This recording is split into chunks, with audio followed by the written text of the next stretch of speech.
Falkenhayn chose the French garrison town of Verdun for the attack. Verdun comprised some of France's strongest fortifications, but despite its strategic importance, Verdun was lightly defended. It had become a quiet sector, and its fortress guns had been dismantled and sent away for use in the field. Verdun was also the last French town to fall to the Germans in the Franco-Prussian War of 1870-71.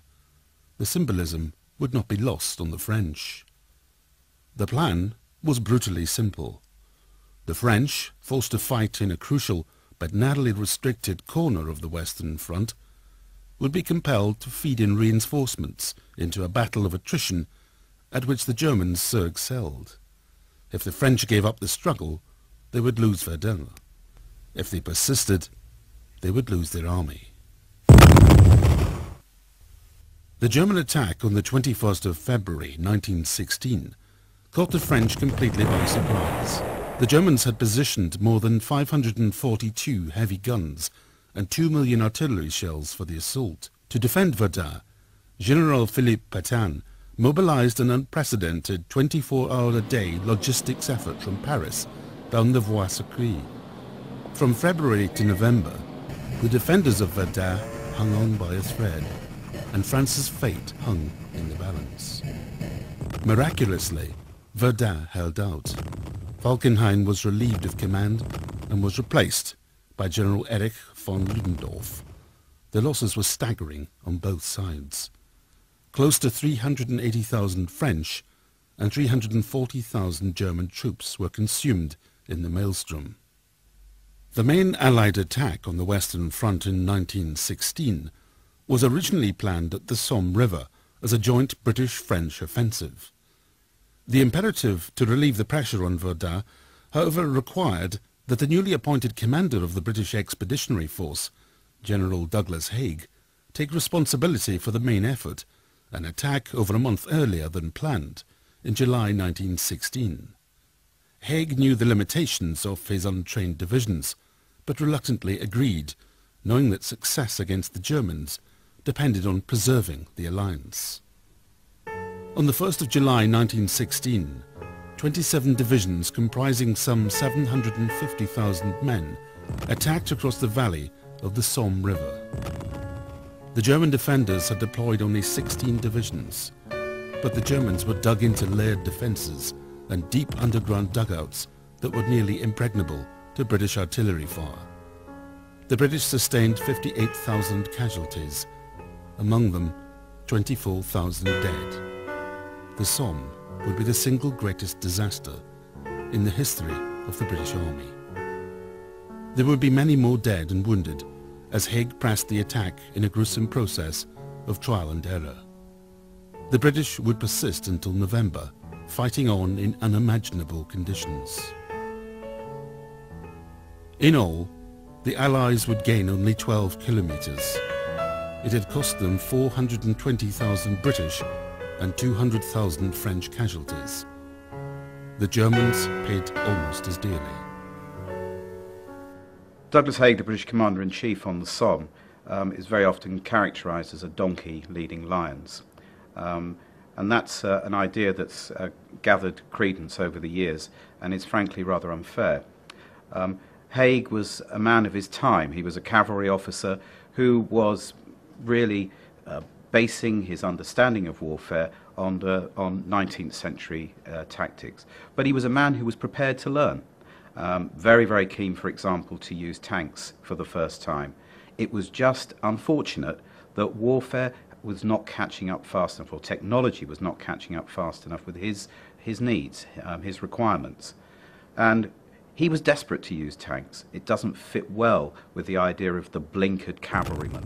And I think that he's well due a reappraisal, and many historians, notably Gary Sheffield, have had a look at this. And I mean, the title of his book itself, Forgotten Victory, shows us that this is a man who needs some reappraisal.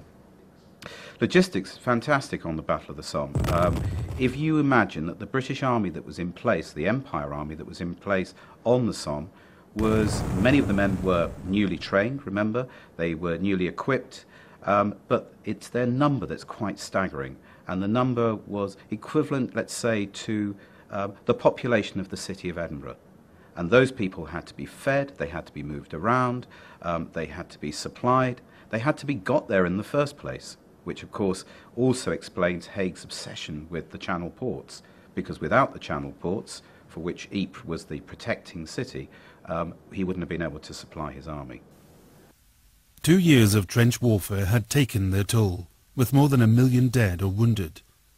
But the front line between the North Sea and the Vosges had barely moved. Nevertheless, the Allies still hoped for a decisive breakthrough, and a major offensive was planned for the spring of 1917. Joffre had been sacked, and the appointment of a new man at the top, General Robert Georges Neveu, was designed to inject a new energy and enthusiasm. An artillery officer, an advocate of offensive operations, his fresh ideas were seen to be the solution to the stalemate. His command of English quickly secured the support of the British. The French plan was ambitious: regain Alsace-Lorraine and force a defeated Germany to cede part of the Saar region and control of the Rhineland. Unprecedented resources were dedicated to the offensive, bringing modern industrial war to a new level. Combined arms operations with concentrated firepower, the use of tanks and aircraft, and heavy rapid-fire artillery were to deliver swift success. Hopes were high that victory was finally within reach. 1,200,000 men and 5,000 artillery pieces were massed along a 40-kilometer front on the Aisne River in front of the Chemin des Dames. Nivelle planned to break through the German line on the Chemin des Dames and exploit the breakthrough.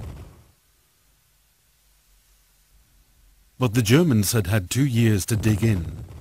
They had turned the Chemin des Dames into an impregnable fortress of defensive positions, deep dugouts, blockhouse fortifications. They had even turned an underground quarry into a subterranean fortress. Behind these fortifications lay heavy artillery batteries, including huge railguns. Any attack would be sheer suicide. The story of artillery in the First World War is a fascinating one. When you start the war and you look at, say, the Battle of Locato in 1914, you've still got artillery being used much in the same way it would have been used in the Napoleonic Wars.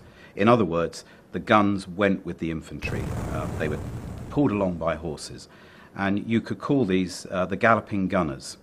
But as the war progressed, it was quite clear, particularly once the trench lines became well defined and the Germans fortified the Western Front, there was no war of movement, so there was no requirement in the same way for galloping gunners. And so as the war develops, particularly by 1917, you've got what we then called the slide rule gunners.